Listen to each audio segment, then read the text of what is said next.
My name is John Passfield. The title of this reading will be M Montgomery Video 8, the Duet Duel Part 2. So here is my novel, M Montgomery, I Gave You Life, a novel by John Passfield. That's a photograph of the historical M Montgomery about 1938. In 1938, with another world war looming and her own personal problems threatening to overwhelm her, acclaimed Canadian author M Montgomery begins to write what she has decided will be her final Anne novel. As she works on the new book, she recalls the days when Anne of Green Gables became a worldwide literary phenomenon and the dilemma that she faced at that time, whether to write a series of novels in which Anne would perpetually remain the child the world had come to know and love, or to allow Anne to grow to adulthood with all the agonizing torments of the one who had given her life, M Montgomery. Now, we're talking about 3 novels.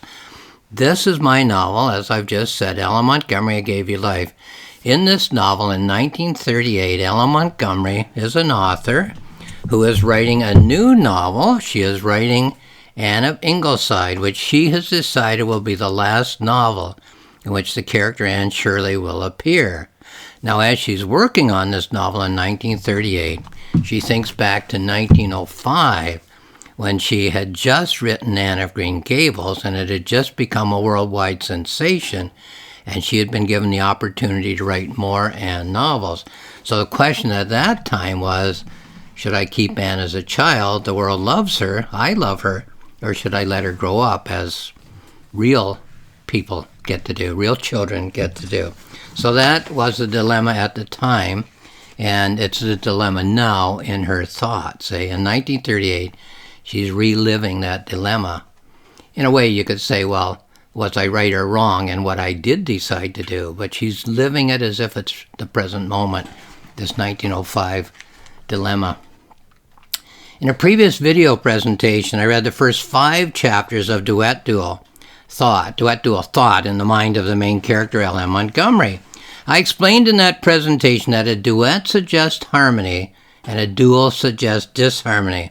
I also explained that this dialogue is taking place in the mind of the main character of this novel, M Montgomery, as she's writing the final Anne novel.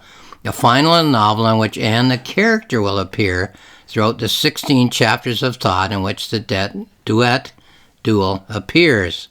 So let's read the middle section of my novel, chapters 6 to 10, with each character's voice being heard 4 times in each chapter of thought, and with the 2 character voices rotating chapter by chapter. So chapter 6 will be M Montgomery's voice, and she will speak 4 times.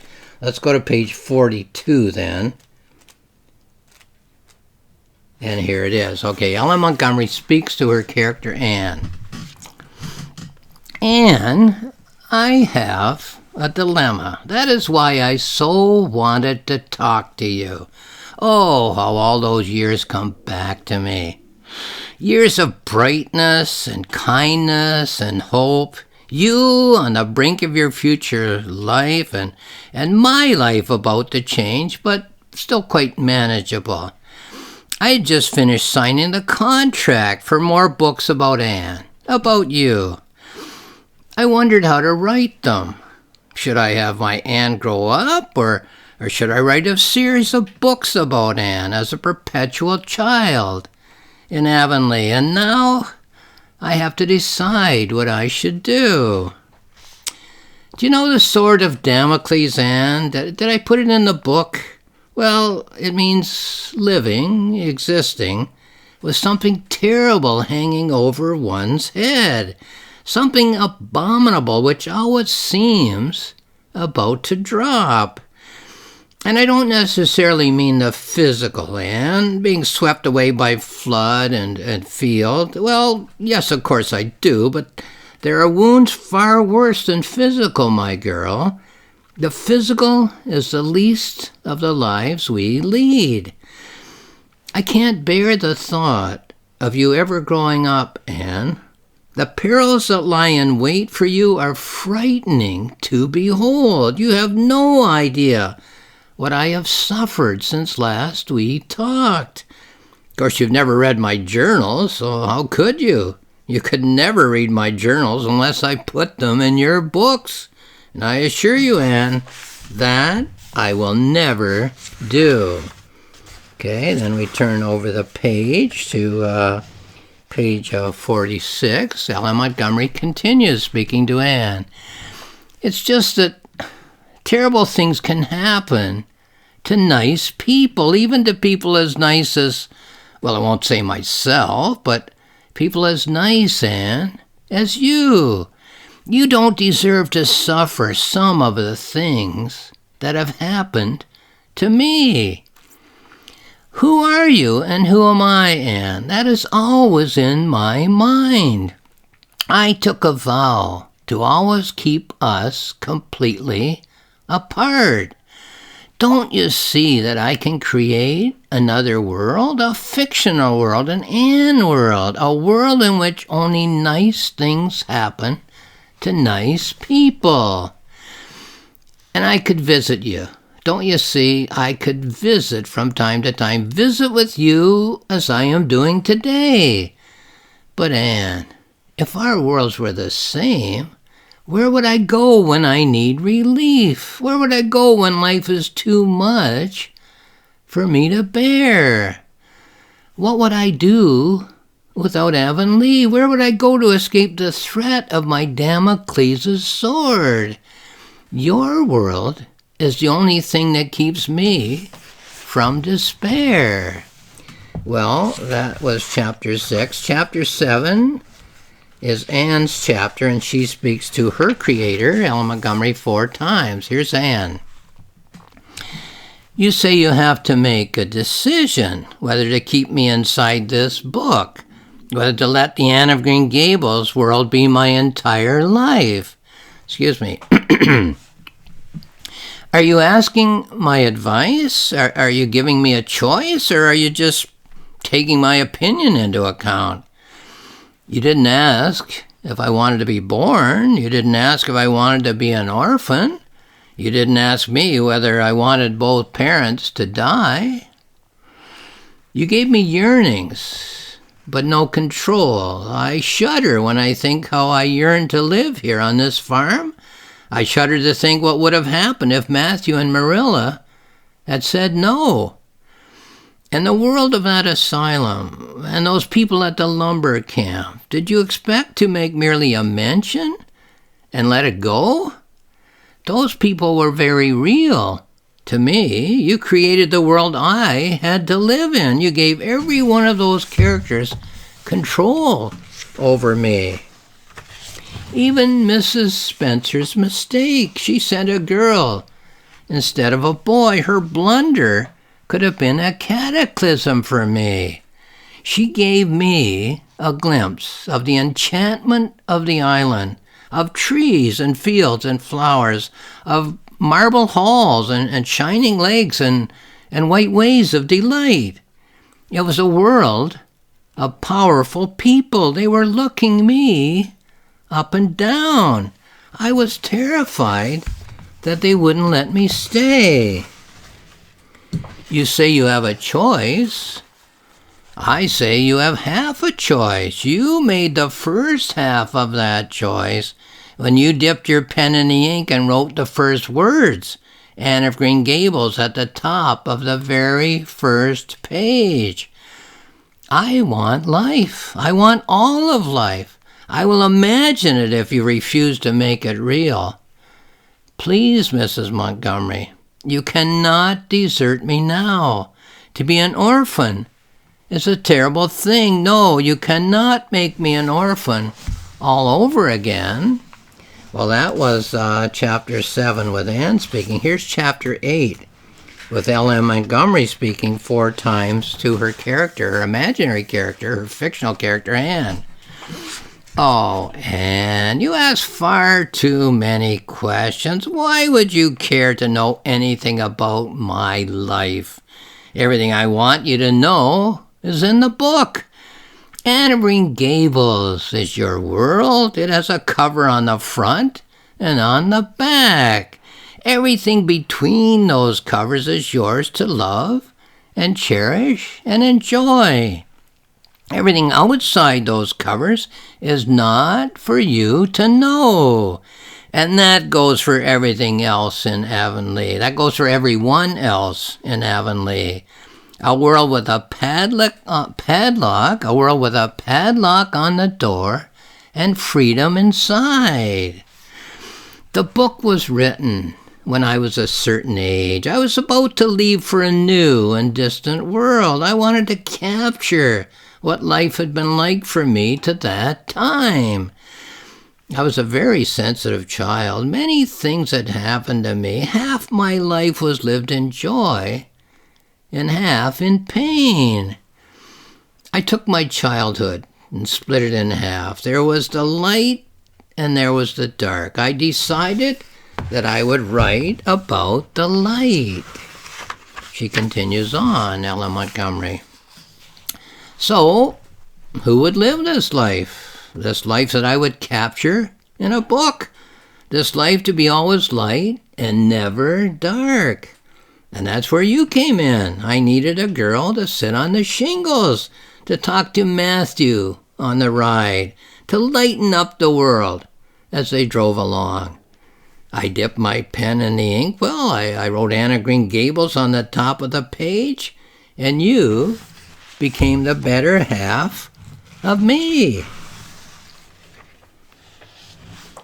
And now I have a contract to write a book, a whole series of books, if you please, about a girl whom everyone loves, a girl who sings the joys of childhood, a girl who will live forever in Avonlea. Readers are clamoring for more. All the world wants to know about Anne. Now, should I give them Anne or give them me? Okay, that was chapter 8. Here's chapter 9, with Anne speaking 4 times to her creator, Ella Montgomery. There's something I wanted to ask you, Mrs. Montgomery, and that is how you decide what to put in a book and what to leave out, what to describe in detail, and what to just mention and then pass by. I can understand that you didn't want to get any details about my life at the orphanage. You have made that pretty clear to me in the past.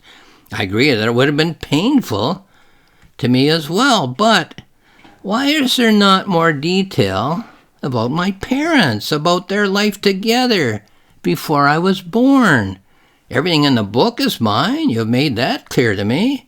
But I have no access to what you decided not to describe. Would you yourself not enjoy writing about a perfect couple? A couple who were looking forward with delight to their firstborn child? Would these not have been pleasant thoughts for you as well? I can imagine scenes from those days. Thanks to you, I have a very powerful imagination. All I have to do to imagine is close my eyes. I can see the young couple bending over the cradle, taking me, a tiny toddler, for my first walk, showing me the springtime blossoms on the farm. I can imagine all of this. I can make it seem very real, but it would have seemed more authentic coming from you. And then Anne speaks again. What is your fondest memory of your childhood, Mrs. Montgomery? What is the nicest thing your father ever said to you? What is the most interesting thing that you've been told about your mother by those who remember her from the days before she died? Would these not have been the things, with perhaps a little tweak, that you, as my author, could have given to me? And she speaks again. So, what is a novel, Mrs. Montgomery? I live inside one, but I'm not quite sure what it is.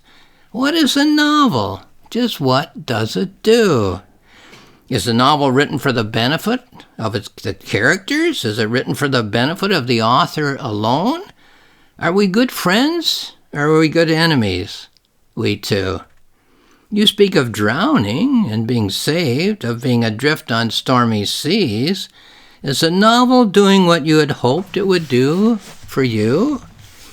And that's the end of chapter 9. And then in chapter 10, the last one I'm going to read in this presentation, M Montgomery speaks 4 times to Anne, her fictional character.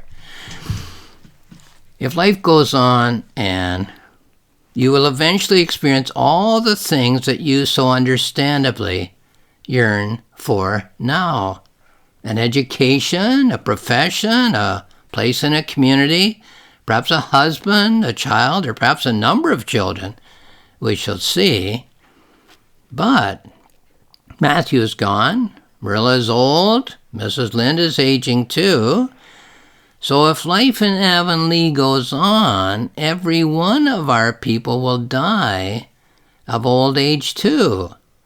That is only natural, of course. It certainly wouldn't be your fault, Anne, but if life goes on in the Anne books, such things would eventually have to happen as a matter of course.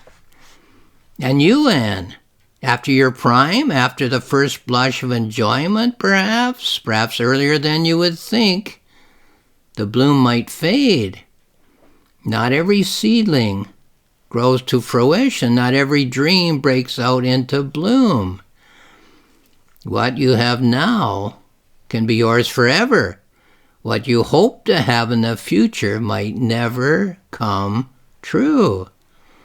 Yes, I have tasted most of life's blessings, supped at the table and sipped the wine, but I have known bitterness that I hope you shall never know. And then she continues on and says, this is M Montgomery speaking, "Oh, Anne, you can never return to your childhood once you decide to leave it behind. You can never, ever come back to Avonlea. We shall both be in exile if you decide to leave. Yes, you hold me hostage, Anne, just as I hold you.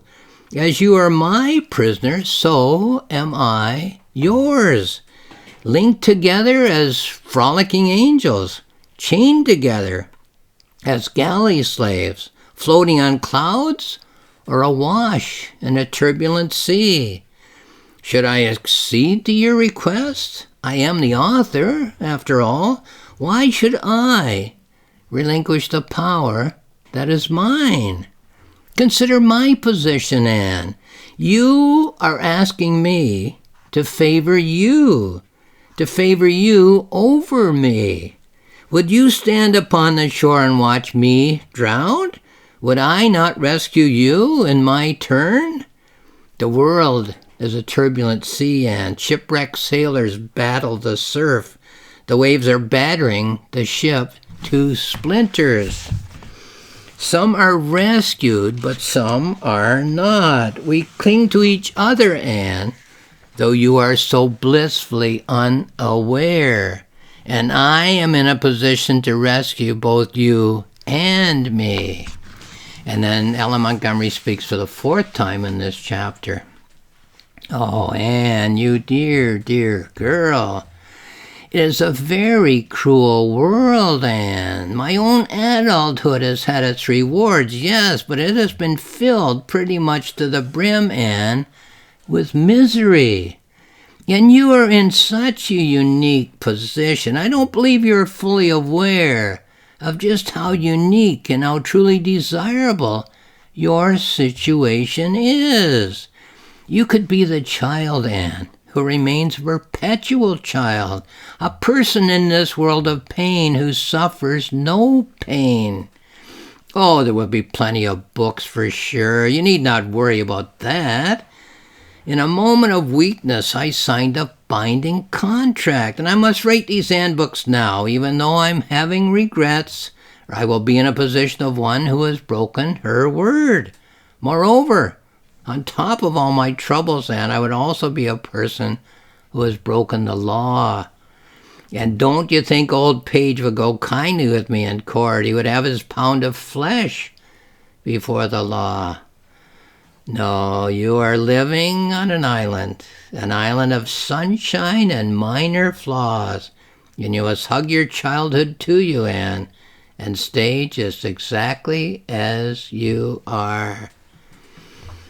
Oh, my Anne, you are such a child. Life is too painful for me to bestow on you, Anne. You have no idea what torture is in store for you. I wouldn't wish it on myself were I to begin my life again, and I would never be able to forgive myself were I to inflict such misery on you, my own dear child. Excuse me. I have the opportunity to keep you young, Anne, and in a state of childhood wonder in all of the places that are so enchanting to us both. I have lost that, Anne, but you in your present state have the opportunity which is given to no one who is alive. The opportunity to stay as you are in your happiest, healthiest, kindest, cheerfulest, most painless days. You can be you with all the best that is in you and not you as well, in the sense that the worst days of your life will never happen to you because I will never imagine them for you. On one thing, be assured, life will not come and get you. Life will not come and get you. On that, I can guarantee you can be assured. Don't you see, Anne? Don't you see, I have nothing in my life to give me hope, nothing in my life to give me kindness, nothing in my life that makes each morning a gift, as it was when I was your age on Prince Edward Island. Oh, I had pains I thought were pains, but they were nothing to the heartache and agony with which I've been afflicted in subsequent years. I am Job, with boils on my forehead, in my wretched daily life, but I am Anne, in my innermost thoughts, with a young girl's dreams. You are the root on the cliff to which I can cling. And so that is the end of chapter 10. The duet duel goes on, but I will stop there in this presentation and talk about duet duels. There's some interesting things in the duet duel image arc of this novel. A reader might notice that in chapter 1, Anne Shirley, the character, calls her creator Mrs. Montgomery. She calls her Miss Montgomery in chapter 1. And then from chapter 2 through the rest of the novel, through the 16 chapters of thought in the mind of the main character, Ella Montgomery, Anne Shirley calls her creator Mrs. Montgomery. Okay, so in chapter 1, Miss Montgomery. In chapter 2, Mrs. Montgomery, and subsequently. Now, readers of the novels and perhaps the biographies will realize that the main character goes by a number of names. Her full given name is Lucy Maud Montgomery. For the covers of her novels, she chooses the name L.M. Montgomery. When she marries and becomes the wife of a minister, she's known as Mrs. MacDonald. Now, Anne's choice of names for her creator happened naturally in the course of the writing of this image arc. I wrote down the names that Anne chose to call her creator, but at a certain point I realized that in 1905, Anne would only know a certain amount of information about her creator and no more, and yet here she was after chapter 1, referring to her creator not as Miss Montgomery or Mrs. MacDonald, but as Mrs. Montgomery. So I thought it over very carefully, decided that Anne knew what she was doing, and left things as they were. In contrast, other characters in the novel call the main character of the novel the appropriate name for the role in which they are thinking of her. Now, what's interesting about all this is to consider that although Ella Montgomery is a character in my novel, she is being presented as an actual person, what I would call a fictional character, fictional-fictional character. And while Anne is also a character in my novel, she is being presented not as an actual person, but as a character in the mind of the main character of this novel, as a fictional character, fictional character. So we can assume that whatever Anne chooses to call the main character, whether Miss Montgomery or Mrs. Montgomery, whatever she chooses not to call the main character, Mrs. MacDonald, for instance, has something to do with the way in which the mind of the main character, Ella Montgomery, is thinking about Anne and her role in the life of her creator. Another aspect of this question of how Anne is being presented in this novel, how she's being presented in effect by the mind of the main character, Ella Montgomery, to the mind of the main character, Ella Montgomery, is just how much the Anne of 1905, the Anne of Anne of Green Gables, should know, and how much the Anne of the present moment, which is 1938 in the life of the main character, actually does know. One of the topics that this novel explores is how the mind of the human being has separate compartments of thought which interact, negotiate, have duets and have duels with other compartments of the mind. A question one might ask is about compartmental security. Just how secure is the compartment in which Ella Montgomery has kept all the secrets of her life from 1905 to 1938, information which she says she wants to keep completely unknown to her character, Anne. So, this is my novel, Ella Montgomery, I Gave You Life. It's available on Amazon if you have a look there. There's more information there, of course. There's more information at my publisher's website, rocksmillspress.com, ROCKSMILLSPRESS.com, and at my website, johnpassfield.ca, JOHNPASSFIELD.ca. There's 2 free books. You just click on the icon and there's a book for you to read. One is the planning notebook in which I planned and wrote this novel, and the other is the reflective journal in which I reflected on the novel as I was polishing the complete rough draft. So have a look at those books if you're at all interested in all the many topics that this kind of interaction of myths, interaction of characters, interaction of people suggests. And lastly, thank you for watching this video.